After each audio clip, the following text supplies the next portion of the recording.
Okay, you guys can start clapping now. All right. Thanks so much, man. Thanks so much, Yeah, brother. no Thank you worries. so much. So, before I get into anything about myself, my name is Ron Chinzer. I have a group of friends in the back. Jen Brzezowski over there, she's a community safety liaison officer for Toronto Police in this area.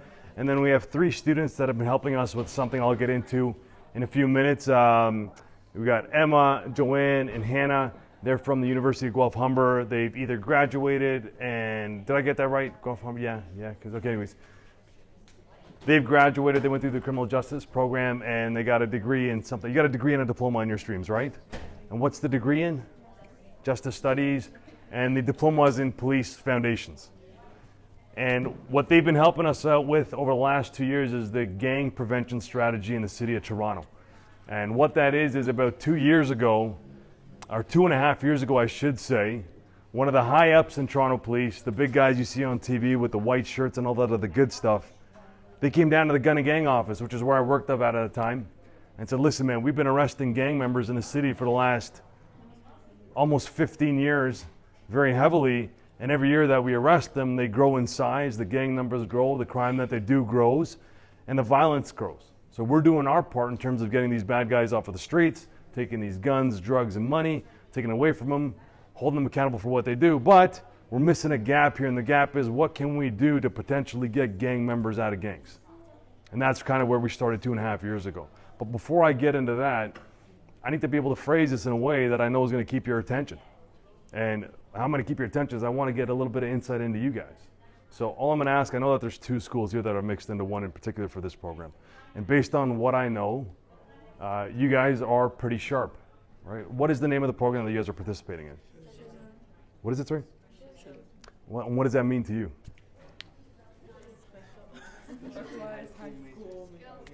Yeah, but what does that mean? Skills. Skills in what? I guess that is not taught in classroom. So we had the word special in there right at the beginning. What does special mean to you? What makes you guys so special? What's that? Different. Different in what way? Different thinking, right? Different thoughts, different ideas. Something stand out. And when you got into this program, did you apply for it or were you selected for it? You applied to it. So there was a conscious thought to say, I want to get into this. Now, where did that conscious thought come from for you? When you saw this, what part of your brain said, this is for me? For you to take the effort to go out of your way to apply to a special stream like this. What did it for you?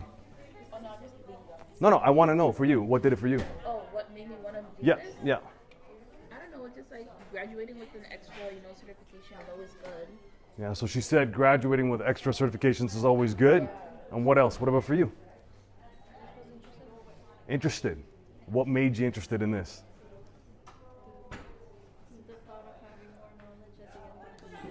So the thought of having more knowledge at the end of this. And what about for yourself in the back?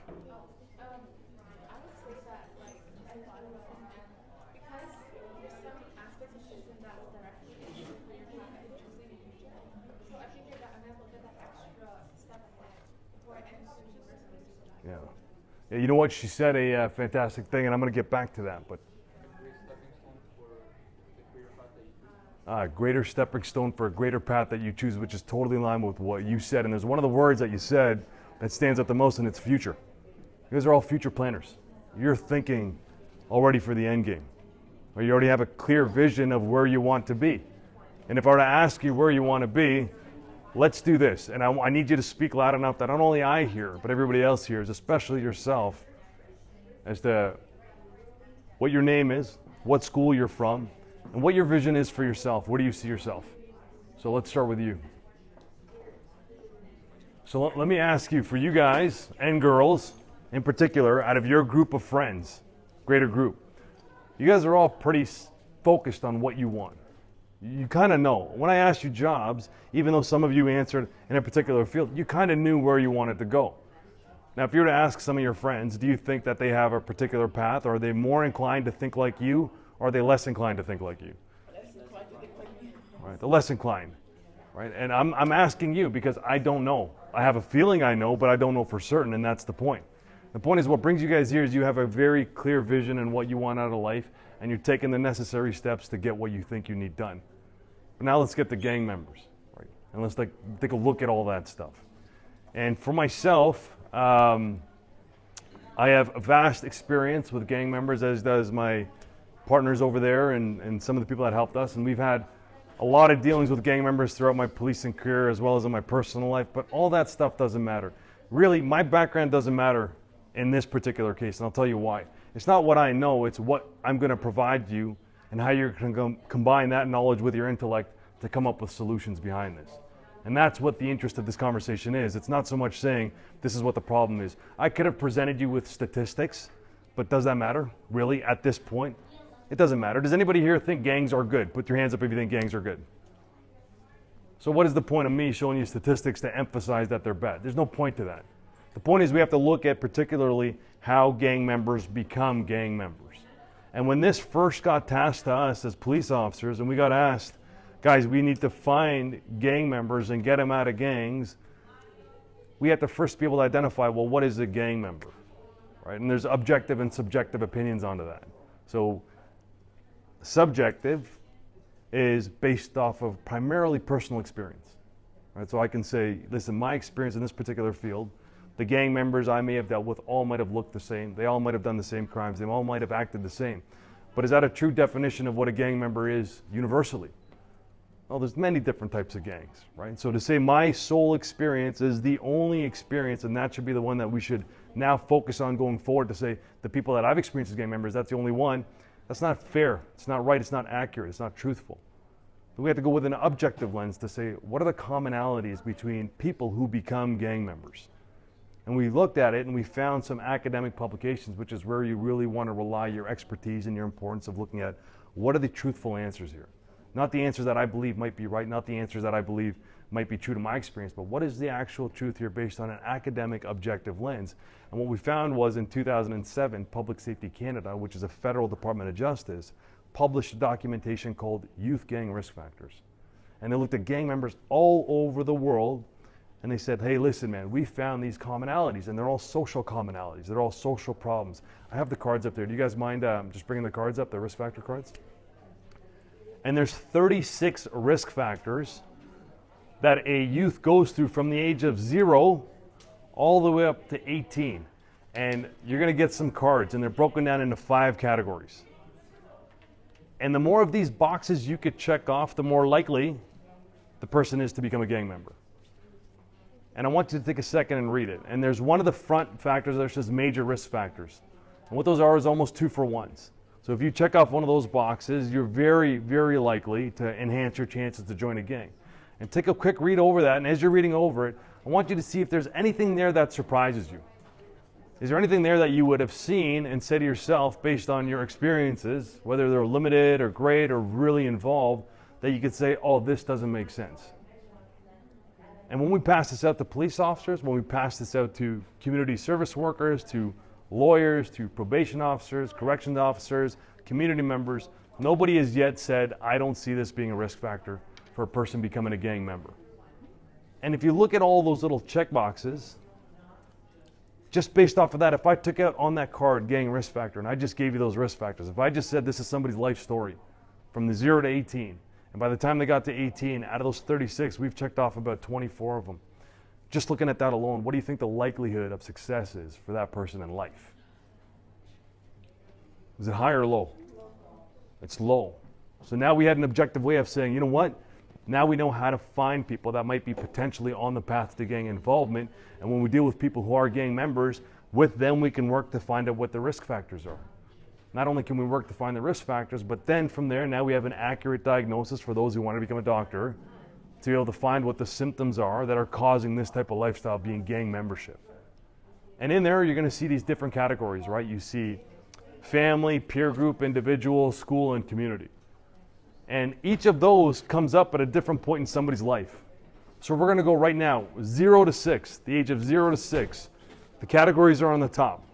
What category do you think, based on reading that, pops up as the first indicator that somebody's going to become a gang member or is on the path to become a gang member? There's 5 categories there, right? Why do you guys say family? Because it's the first thing you're introduced And you're right.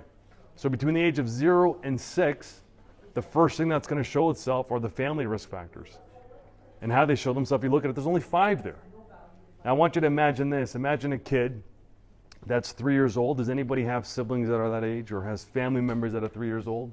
3 to 6 years old, 0 to 6, yeah. And I mean, I want you to think of the worst 3-year-old you ever met. My niece. Look at this, she already's got somebody. What makes your 3-year-old niece the worst kid that you've met? Bad. She swallowed one of the toys. She had to go get an X-ray. Had to get it removed. She put it on her back. Like she's reckless. I don't know. So she's reckless, right? Yeah, and it's not like she has a good mom, her dad, and everything, but she's just bad. She doesn't listen. So she's bad, she doesn't listen, and I'm listening. I just got to get something out there. Now your niece, how many kids are in that family? It's her and her older brother, who is 5 or 6. So he's and how is he? He's so quiet and sweet. She beats on him. Oh, and With her baby, she's tortured him. He doesn't do anything. so he's quiet, he's sweet, and at home is mom and dad at home? Yeah. They're both at home, and they're just looking at your niece, and they're like, Yeah. Like, where did I go wrong? what happened here, right? And you bring up a great point because parents go, you know what I like about that is they took ownership of it, right? They said, where did we go wrong with this 3-year-old who's out there?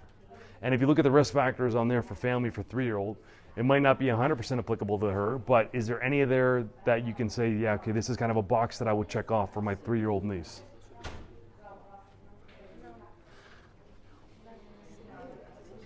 You said, Renee, what did you say? Siblings with antisocial behavior. Siblings with antisocial behavior. So she doesn't have the antisocial behavior, but you mentioned her brother might. He might, yeah, but he's so sweet though. Like he talks to you and stuff, but when it comes to her, like he's so sweet. Like he's like the older brother. Like Yeah. he'd let her hit him. Like Yeah. yeah. Yeah, and this is a great point to make because we look at the immediate behavior, right? We look at the 3-year-old out of control. Well, there's a portion to where it's like this 3 years old. They're kids, they don't know much. But who could be potentially neglected in that process? Her brother. So if you have a sibling like that that's drawing all your attention, and as a parent, their older brother, older sister, everybody draws the attention, who do we not look at because we just think they're kind of okay? Brother. So now we're going to use these 2 people as an example, all right? And we're going to just hypothetically use them and say, okay, we have a brother here who's quite good, as you mentioned, and we have a sister here who's a little bit of a ruckus and a mayhem causer, right?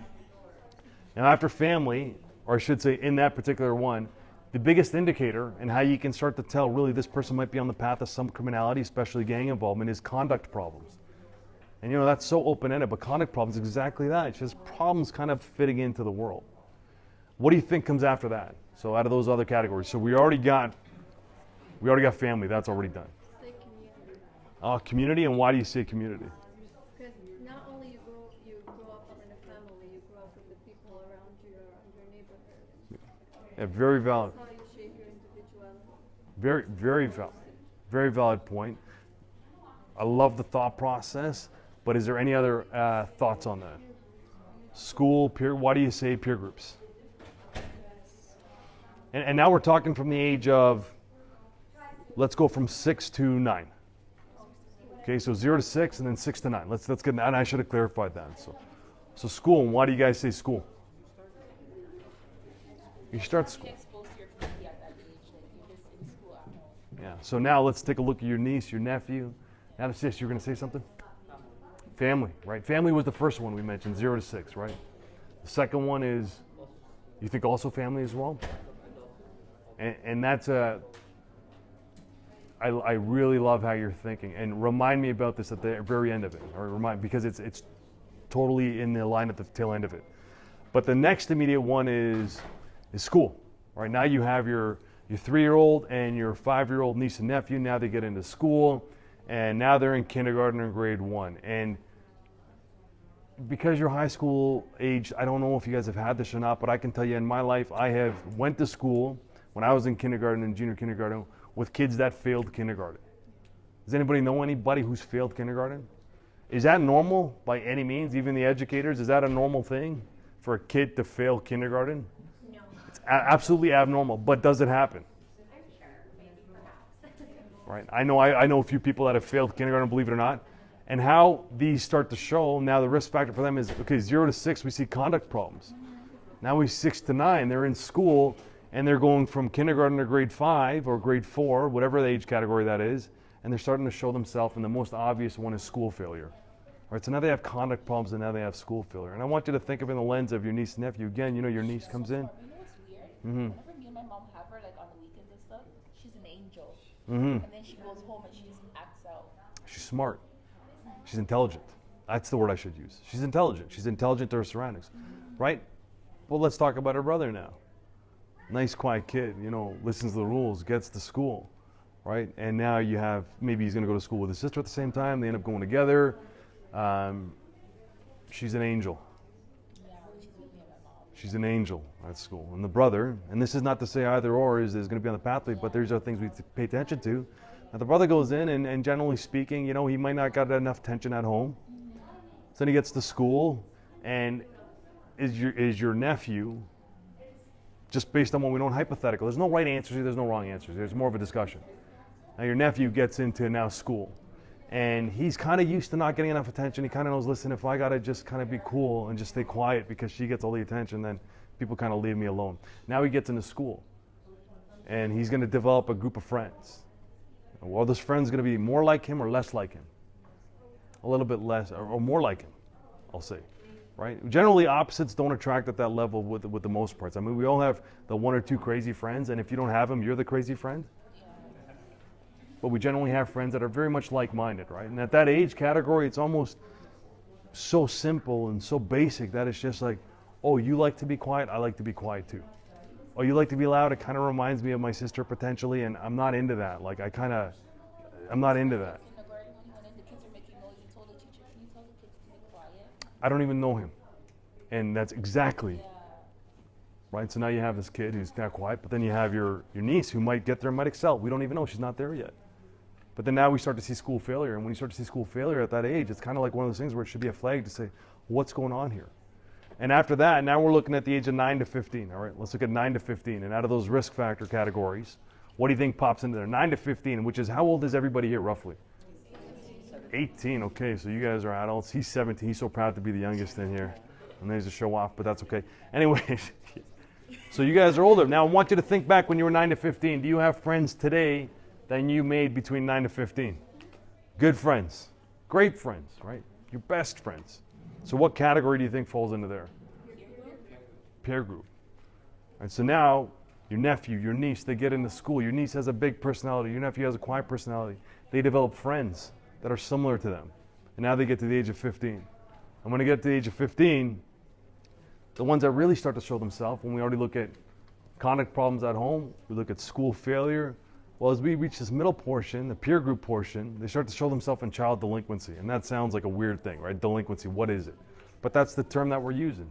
And delinquency just means kind of behaviors that don't match up to too many things. And 9 to 15 is not far off for you guys. That must have felt like last week at some points. But they start to show themselves in assaults, in extortions, in robberies, and weapons offenses, and drug dealing. And I'm not looking for an answer here, but I'm not stupid either. If you don't have any associates or people that you might have known that have been involved in any of those offenses, you're lucky. This is Toronto. It's a big city. This is a no-joke city, man. We're one of the top 5 biggest cities in North America. So for that stuff to happen, especially in neighborhoods, unfortunately, where this school is situated, that's a reality. And I want you to think, you know, we look at child delinquency and we say things like robbery, extortion. They sound serious, right? What's a robbery? Robbery is just when I use force to take something to you. So if I punch you and I take your phone, that's a robbery. If I say to you, hey, give me your lunch money or give me whatever money you got, or else I'm going to rob you after school, that's an extortion. Let's eliminate that, and let's look at it from the age of 8. Let's say an 8-year-old goes to another 8-year-old and says, give me your lunch money or else I'm going to punch you after school. What do we call that in a school environment? Bullying. But then now, boom, 12 years old hits. Now you can be criminally liable for what you do. You can be charged. You can be arrested. And now we've escalated it. So those behaviors, if they go unchecked at a small age and they grow into something a bit bigger, now we have criminality. It shows itself in 15, and we look at the peer group and we say to that, oh man, my friends are into this. But we gotta look back to how this person developed this friend group. And that peer group, as it goes on, in this case here, your niece might not have that issue, your nephew might, hypothetically. Because they're kind of a little bit isolated. So they find more isolated people. But there's still a yearning. There's still a yearning and a desire for attention, for need, for belonging. And some people, all it takes is one or two in a group that's influential enough to say, let's go and do this and let's go and do that. Next thing you know, now we have criminality that kicks in. And as they get to 15 to 18, and I want you to think this is the group you're at now, between the age of 15 and 18, we have two categories left. All right, I want you to think, when I asked you at the very beginning, and I said, what do you want to do? You all had answers for what you wanted to do, because you're what? You're developing yourself. You're developing yourself as what? As an individual. So I'll give you the fourth one. It's individual characteristics. This is where from the age of 15 to 18, we really start to solidify who we think we are. And why I say who we think we are is because we start to develop our independence, we start to develop our pathway, we start to develop and gather blueprints to become who we want to be. Which all it is just getting a blueprint and a guideline to say, okay, if I want to be what I want to be, what do I have to do in between today and then?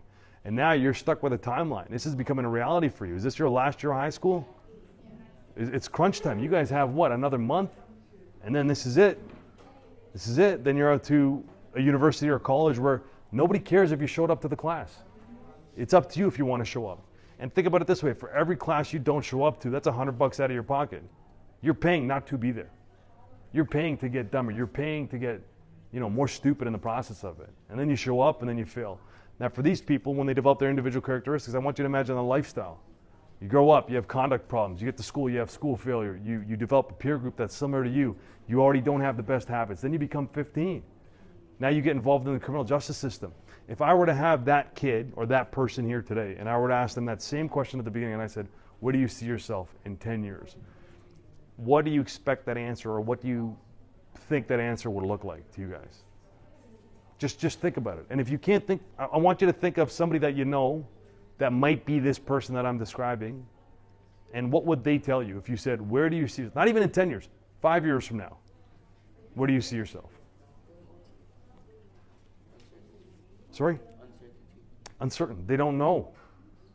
Right? And I can tell you in my experience with hundreds of gang members over the course of my policing career, as well as in my personal life, there's a deep psychological connection there for anybody who wants to get in the psychology field.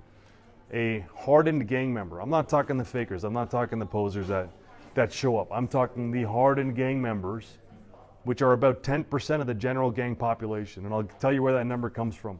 There's a study of a gang done in Los Angeles where they looked at this gang, a legitimate certified gang, killers, gun runners, drug dealers, human traffickers, international drug dealers, 300 gang members, and they realized that only 10% or 30 of these gang members are responsible for everyday criminal decision making. The other 270 gang members, or 90%, had an average gang membership span of 2 years. So they were in and out of the gang in 2 years. And they had left for a multitude of reasons, but they were all reasons that they wanted. They left because they found a girlfriend or a boyfriend. They got shot or their friends got shot. They were the victims of crime or they went to jail. Their parents moved them out. They went to school. And in all of those cases, when they left for personal reasons, there was zero repercussion. But that 10% is the worst of the worst. Right? Those are the ones that need to be kept in jail because they're the ones who kill people, hurt people, bring in firearms from other countries, transport firearms, do daytime shootings, where unfortunately in this neighborhood a couple of years ago there was a pregnant lady who got shot and killed. That's a real thing. That's an absolute real thing. So on our focus of this is we look at two different things when it comes down to this type of person. We look at, are you part of that 90% or are you part of that 10%? Because depending on where you sit in terms of that pocket or that pie chart, things change drastically for how we approach you and where we want to go with it. But then we get to the last one, right? We get to 18 years old, and there's only one thing left there, and it's community. And this is kind of the important point of everything when it comes down to these risk factors and identifying gang members. When you hear of things like that, and does anybody remember that just in Jamestown, right? Pregnant lady shot and killed in a drive-by shooting. I think last summer or 2 summers ago, this 5 and 7-year-old kid playing in a park in the east end of the city, shot. Gang-related, all of them gang-related. But that's the point where as a society, as a community, everybody puts their hands up and they say, this is enough. Somebody has to do something about this. This problem is out of control. And at that point there, that's 18 years old. Now it's a community problem. Now it's happening to innocent people just doing what they're supposed to do, being in a park, driving the neighborhood that you live in.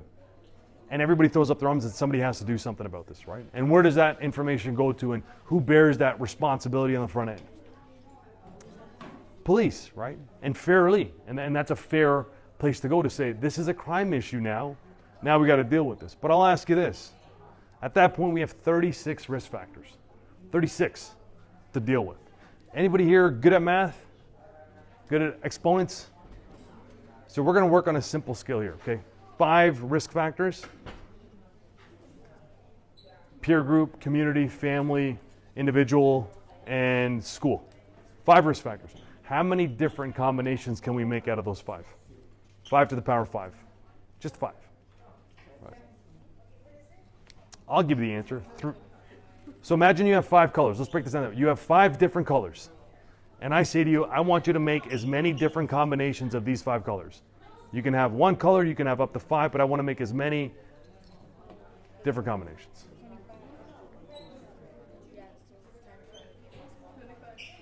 I'll give it to you. It's 3,125.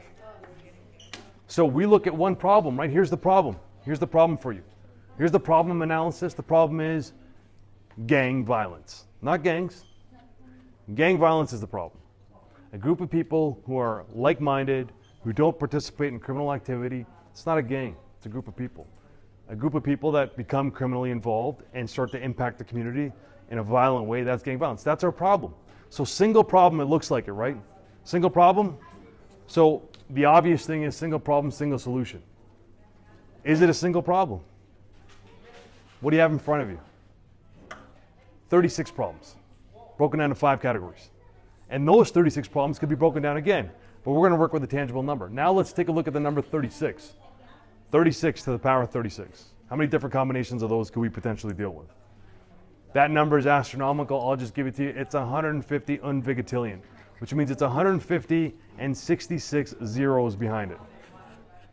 That's the combination. So now when we looked at it fairly on our end, and people said to us, man, there's a gang problem in the city. We got to get gang members out of gangs.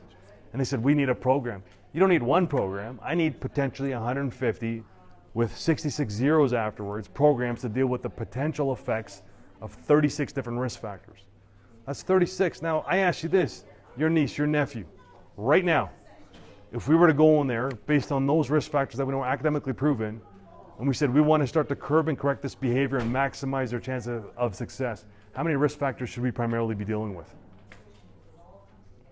Take a look at the card. How many are there? 5. What are those 5? Yeah, but look particularly in the family. And what does it say in family? Family disorganization. Mm-hmm. I can't hear that, sorry. Lack of adult supervision, right? Or adult connection, and you had family disorganization. Now, if I were to say to you right now, we're going to just help your niece and nephew to maximize their success in life. Not only just gang prevention, but we're going to maximize their success in life.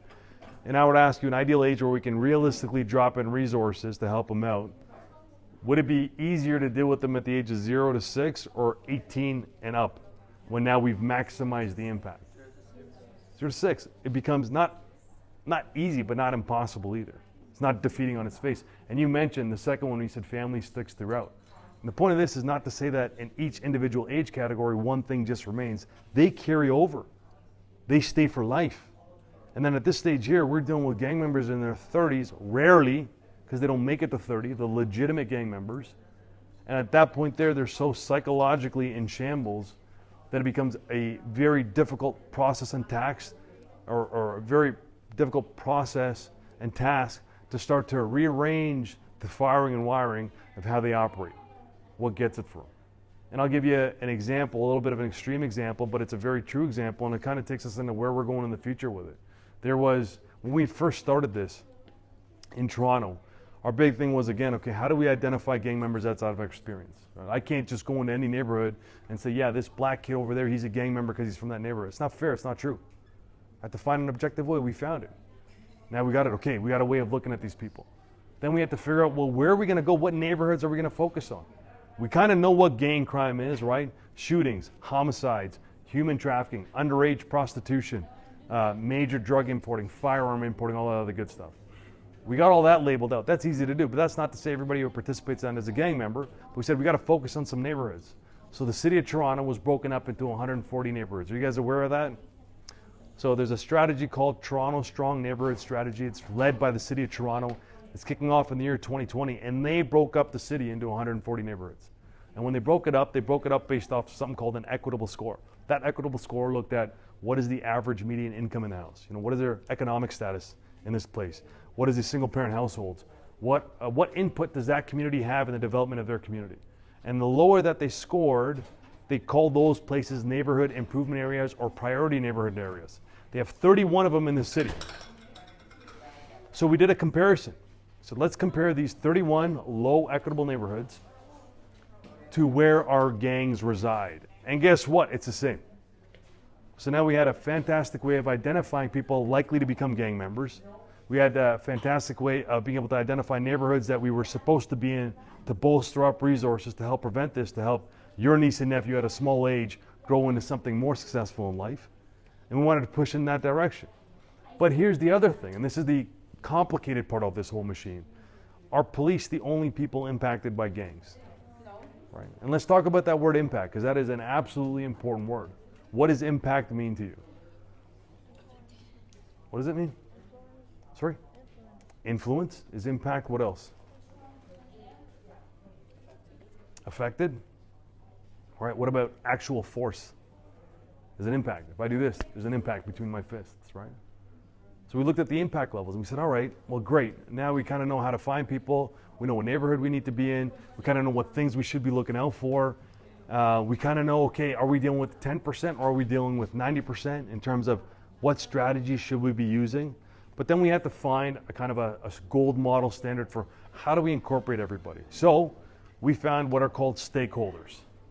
And stakeholders, if you guys are going to get in the business world, which it doesn't sound like your only interest of helping people, which is kind of why we do what we do, all of us, is stakeholders are people impacted by anything that is involved in something that you're doing.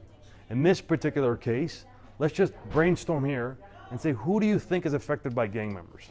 What are all the different either businesses or agencies or corporate levels or government sectors or people that would be impacted by gangs at a very early level or throughout? Everyone, right, you said, but let's talk about specifics. So gang members from the age of 0 to 17 or 0 to 16, where do they have to be? Or I'll say 5 to 17, where do they have to be? School. You guys are in school. Do you have gang members in your school? Yeah.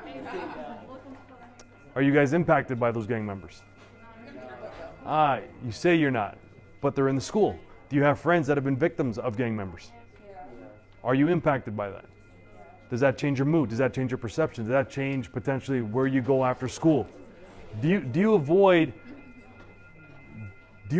certain parts of your neighborhood at certain times because you just don't want to get into problems?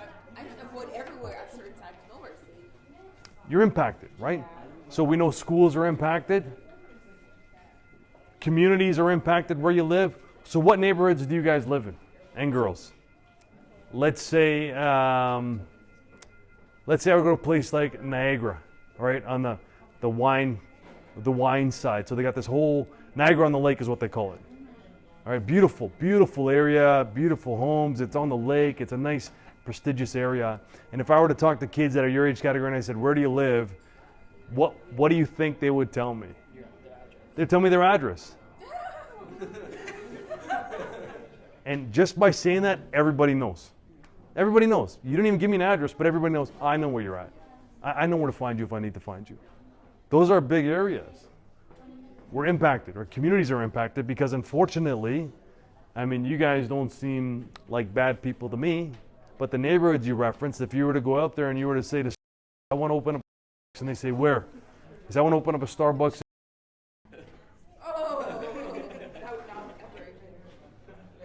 So think about this. Think about this. Big business. If I were to go right now and I got all the money to start a franchise, I'm going to get.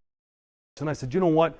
In this low equitable area, where there's no high paying jobs, or where the average median income is low. Here we go. Because, is that to say that no black, brown, Asian people go to Starbucks? No, it's not that. Just that the community, like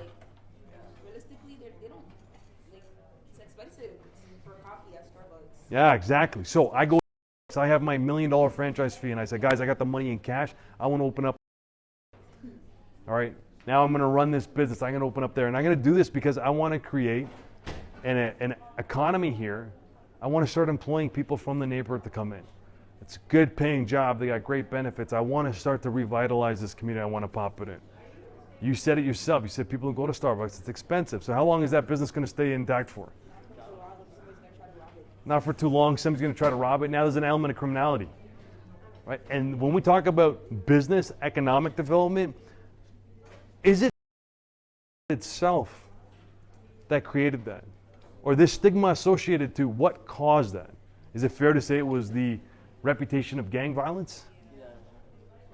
So who else gets impacted by it? Business, income, economy, employability, opportunity, resources. Local communities are impacted on a 24-hour level by it. And then let's go past that. Police are impacted. Fantastic, right? We arrest the bad guys. Well, they must have had to done something to somebody.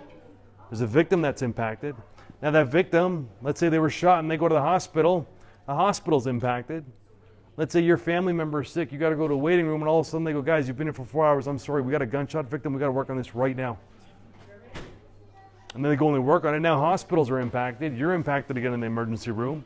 The hospital staff, their things go up, their costs go up because of gang violence. And who's impacted by that? Who pays for all of those things? Who pays for government services? Consumers, we all do. People who generate income, people who spend money, we all pay for that. So now we've jacked that up. Amazing. Now we get this bad guy and we got to take them, and we take them from a police station and we take them to court, and now the courts are impacted.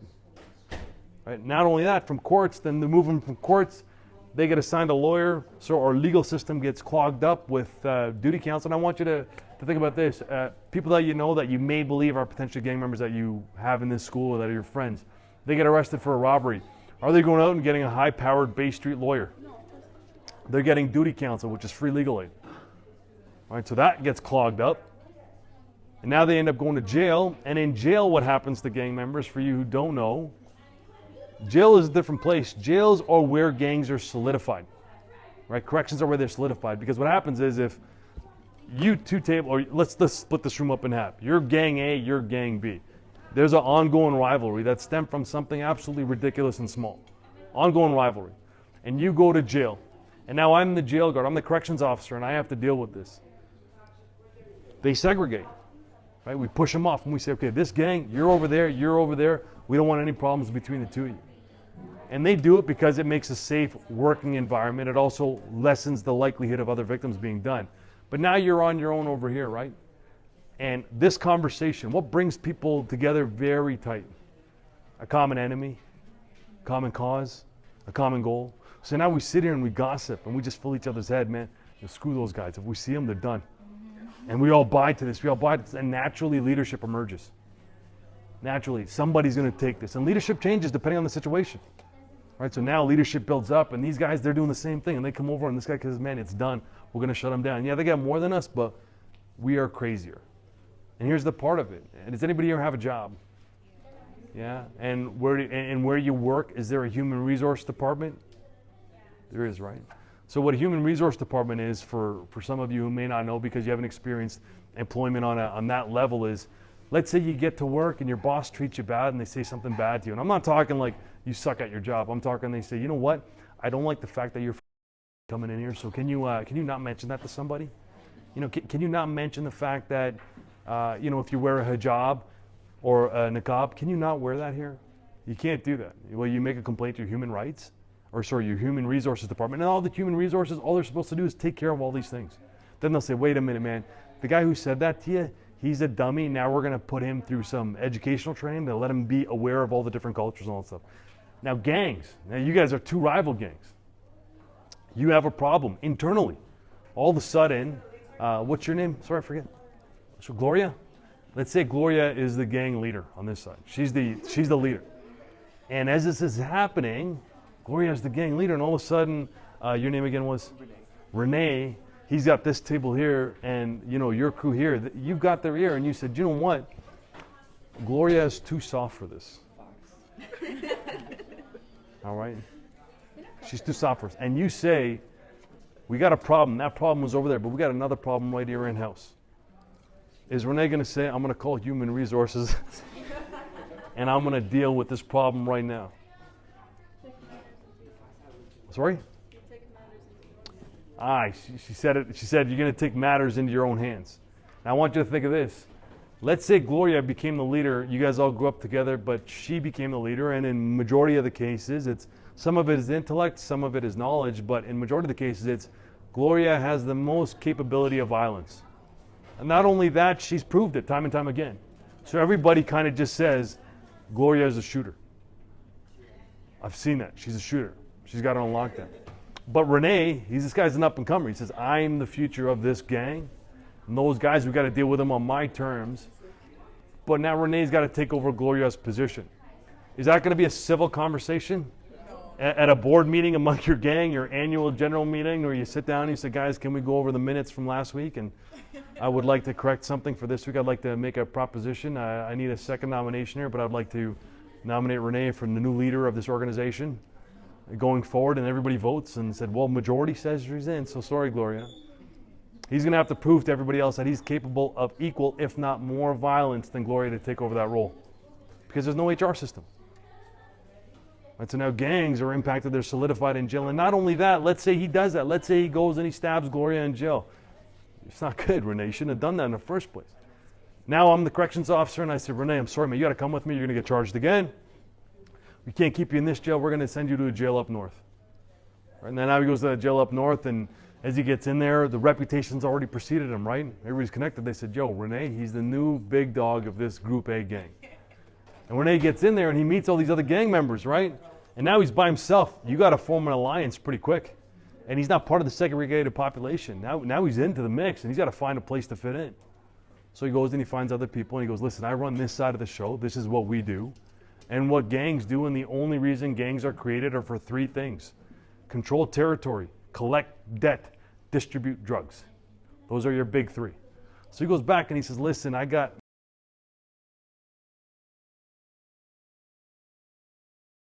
this place on lockdown and we deal in dope there. And then he goes up there and he meets somebody. Your name in the back, sorry? Sorry? Selena. So he goes and now he's in jail up north with Selena. And he says to Selena, listen, I got all this part in West Toronto on lockdown. I hate these guys. And Selena says, you know what? Actually, I deal wine in Niagara-on-the-Lake. And the turnover is very high and wine is illegal. Maybe we should develop a partnership here. Maybe you can bring some of your product to where I live and I can give you some of my product to where you live. And now we have a formalized alliance. And Renee says, this is great. This is a power play. We hate these guys. Now it becomes a 2-on-1. And now these guys who've just been showing, what did you say there? Why are we so weak? This is fantastic. So now you've already got it going, right? She says to the rest of the crew, why are we so weak? We got to get this going. So now let's say, what does get this going mean in this case here? What would, if you were the one that everybody turned to and they said, what are we going to do here? There's two of them now. They've taken over Niagara-on-the-Lake. They got West Toronto where there's 5 of us here. But now you're like, listen, we can't let this happen, right? We take it away. And look, she's already like laughing. She's like, you're going to die first. We go straight to death in this environment. What is the other option? I'm going to sue you in civil court. It's not an option here. You have to become something greater than what you perceive the threat to be. So now jails are impacted. Now gangs are solidified as jails. And as you go back out in the community, now Niagara-on-the-Lake. No gang involvement ever before. Now you're out of jail. Now Renee gets out of jail. Selena's out of jail. Go back to Niagara-on-the-Lake. All of a sudden, Renee shows up to Niagara. He's brought in a whole bunch of dope. Niagara's impacted. Other cities get impacted. And then localized on this level here, you can't go out on your own, the 6 of you here, and say, I'm going to take on this whole crew. I can't take on Niagara-on-the-Lake. I can't take on Group A in West Toronto. So I'm going to do different things to send a message. I'm going to do a drive-by shooting. I'm going to rob somebody and put it up on Snapchat. I'm going to take their chain and put it on. I'm going to make a hip-hop song and put it on YouTube and just a whole diss track towards this whole crew. Right? And she goes, I'm going to go solo. Which would have done what for you? Let's say she was part of the gang. She says, I'm going to go solo. What does she become? Part of the gang. She becomes a leader. If you, and let's say your name is, sorry? O'Neill. And your name is again? Murnell? Murnell. She's going, sorry, Myrna. Myrna, is that right?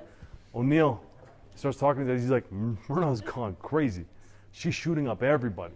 I don't want anything to do with this girl because I don't want this heat on me. And you guys all agree. What do you have to do, O'Neill? Eliminate her. How do you put a stop to it? Kill her. Eliminate her. Kill her. You see how quick this room already adopted that mentality and mindset? Now imagine if this were real life. Like just think about that if this were real, and this is real life for a lot of people. But I could end them too. Which is, Join their gang, give their secrets, and they're eliminated. and you could, right? If you wanted to, you become kind of a lone wolf and you go off. But the whole point of this conversation was impact. So now we got this impact and we figured it out. But to prevent all of this from the very get-go, what if we got in at the age of 0 to 6? Right, for all of you 0 to 6. And we got in there. And here's where we lie. So for us going forward, because I'll get into the discussion topic of it because I think it's very important to do. For us going forward, the Toronto Police, and what we've said is this: we're going to continue doing what we do because it works. We're going to catch bad guys. We're going to hold them responsible for what they do. We're going to make sure the victims get the justice that they want and that they need and that they require and deserve. We're going to continue to take drugs, guns, and gangs off of the streets. We're going to actually heighten those efforts. But in the process of doing all that, we are now going to take our time to figure out of all the people that we arrested, who are the Myrnas, who are the Glorias, and who are the Renees. Because those three out of this whole group, they need to be absolutely held responsible for what they do and incarcerated and kept in jail. But for the rest of you who just got roped up into this, for the O'Neills who said, I had no choice, man. I had to do what I thought I had to do because she was putting me and everybody else at risk, and we all decided we don't want to do this. Well, these are the ones that we go back and we say, okay, how can we try to put plugs into gaps and holes that have already happened in your life while not absolving you of responsibility? It's figuring it out. And what we do is we do kind of things like this where we get out to schools, we get out to any place that is impacted by gangs, and we give them this kind of story and this highlight, and we say, if you see this happening, we can potentially help you. And how we end up helping you is we have partnered up with 15 different government agencies that offer social support services to help deal with these risk factors from every age category, all over Canada, all over the United States, and now we're expanding out to the world to develop a massive network to say, let's bring in the best practices and the best people to help solve these problems. And the whole thing comes down to identifying the 90% quicker than what it would take for them to get into a gang. And we want to really, for the short-term goals, is focus on reducing that 2-year average lifespan of a gang member from the age of 0 to 18 to maybe if we can shrink it down to 18 months. Maybe we can shrink it down to a year and really going with realistic goals. Unfortunately, in all the research and all the evidence, nobody has an answer to this right now. But we have tons of people with great ideas and great potential answers that now we're putting into effect. So for us here, I give you a very summarized but real overview of the bigger issue, being that gang violence and gangs aren't a single problem that require a single solution. There are a multitude of problems that require a multitude of multi-sectoral, multi-collaborative, and multi-mind solutions from all age categories, from all different places, because they impact absolutely everybody. I've given talks like this to boards of directors, and when I ask them about their involvement with gangs or how they're impacted by gangs, initially they'll just put their hands down, right? These are all people that you think are people that are making good money, they're establishing their careers, they have respectable positions, they've defined success as a title, and they made it. And then nobody puts their hand up. And then I've asked them a second question. I said, do you avoid parts of the city on your commute to work because of you think that this neighborhood is a gang community? And they all put their hands up. And that's kind of the scope of nobody walks away from this. Unfortunately, we live in a big city. We're all impacted, so we all have a responsibility to chip in and help take care of it. And here, going forward with a bit of a discussion here, I'll give you a scenario. And the scenario is a real one, and it's one we're actively dealing with. And it's one that we've made some big moves in terms of thinking outside of the box and really paying attention to other things that came into effect. Early on, when we went and we decided, all right, we're going to really focus on training frontline police officers. So we trained 2,000 frontline police officers on these risk factors. And we told all of them, if you come across a kid that you think hits these on the head and you have a relationship or a discussion with them and you said, do you want help getting out? And they said yes. Well, you call us, let us know. And we're going to try to work on this on a case-by-case basis. And one of the first people that called us was an officer in Toronto, said he had a relationship with a particular kid, years old, very heavily gang involved, and he had expressed an interest in wanting to get out. And we have I can't even tell you the number, but we take our confidentiality very seriously when we deal with these people. He says he's really motivated to get out, so we end up having a conversation with this kid. And this kid's story is one that tells itself in the terms of when we had met him, he was already incarcerated, he was already arrested for another offense, but this kid was kids, he's the middle kid. His mom is, which meant that she had 2 kids before. All right, so she's already there. He's in the middle, and when he's 8 years old, and lives in a very small house, he has to share a triple bunk bed with the rest of his siblings. And when he grows up at the age of 8, his most valuable prized possession is the bike that was a hand-me-down for him. So he gets this bicycle. This is his go-to, right? This is when he's in his peer group, he's making his friends. He rides his bike, well, his bike gets stolen. Comes back, he's crushed by it. Manages to get another hand-me-down bike. A year later, it gets stolen at the age of 9. Then at the age of 10, he kind of has a weird change in his life. And then 11, 12, and 13, he gets reported as missing by his mother. And his mother says his attitude starts to change. And it's a string of violent offenses. It's robberies, weapons charges, failing to comply, which means he's been charged before for other violent offenses. And they keep bringing up. And by the time we had gone and spoken to this particular kid, and we had really analyzed it, and again, what is their mindset? What is their self-awareness and self-insight? It's almost non-existent to them. So when we paint back a picture of their life, you see the light switch go off in this kid's head, and he goes, yeah, that is me. I don't want to be this person. He already knows at that age. He has a different vision for his life, but now he's so sucked into a gang lifestyle that he's kind of stuck where he is. And as we have a conversation with him, he tells us kind of how he got roped into a gang. And he doesn't tell us consciously. He tells us in conversation because nobody in his life has asked him, what happened? How do you think you got here? And as we asked him that question and we move backwards with him, he tells us his story. And his story is, when I was 8 and 9, I had my bike stolen. That's all that meant to me. And I was 10, I was hanging out on the street. And, you know, depending on what area you are or what neighborhood you live in, is it uncommon for you to see a 6-year-old, 7-year-old playing on the street by themselves? Not in big cities, man. It is what it is, right? You have 6 and 7-year-olds out, but you go to other neighborhoods, that's unheard of. But in this particular case, by the age of 6, this guy was, again, the middle kid. He had 2 older siblings that they'd be outside all the time. But he was that kid who had conduct problems. He was failing school. He did have a peer group that was similar to him. And as he got out and he had his stuff stolen, one of his friends at the age of 10 said, you know what? Man, I had my stuff jacked too. And his friend pulled out an iPhone. And he goes, man, I got this now though and I'm good. It never happened to me again. And the question starts to ask, well, how did you get it? And he goes, actually, I met a guy down here. He's an OG who was 17. And he says, this guy kind of took care of me. And the 17-year-old kid came over. And now our kid that we're dealing with got introduced to this guy who's involved in a gang. He's actually a gang leader at the age of 17. He's a suspect in a few homicides. He's a legitimate bad guy. And he sees this 10-year-old kid and he goes, listen, man, he goes, your bike's been gone, but I'm going to take care of you from now on. You're my soldier.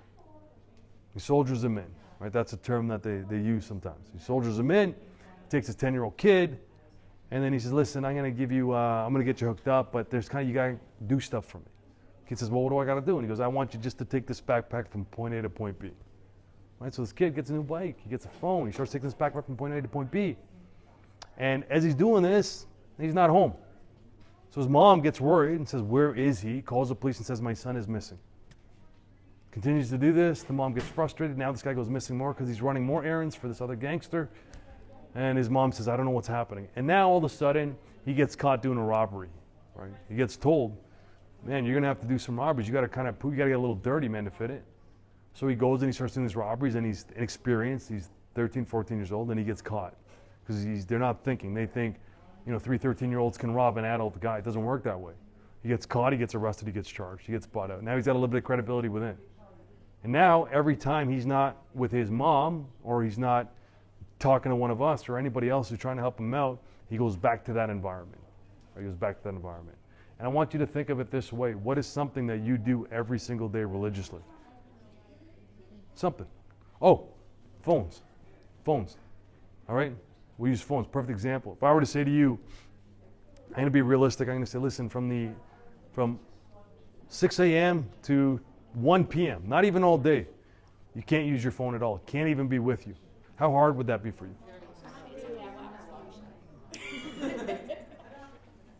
All right. Some people it's not hard, but for those of you who says, so maybe you don't want to say it, I can't do it.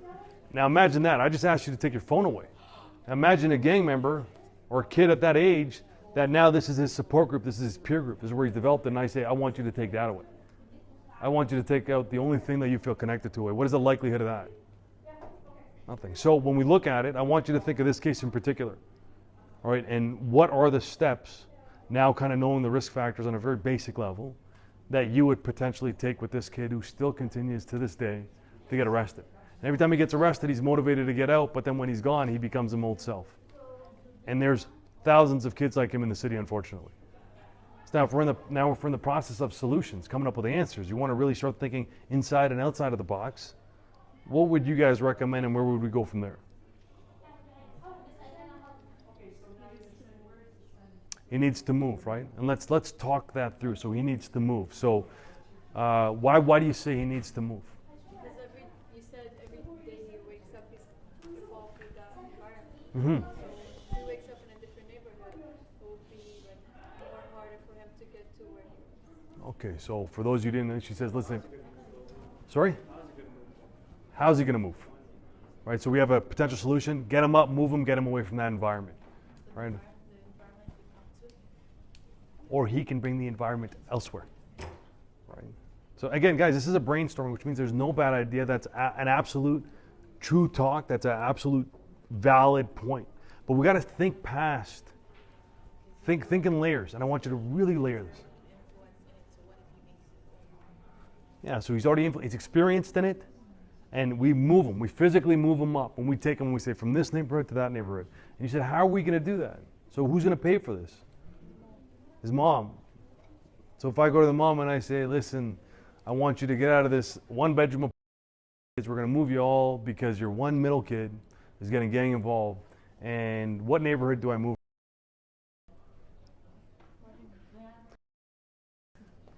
And then what happens to him when?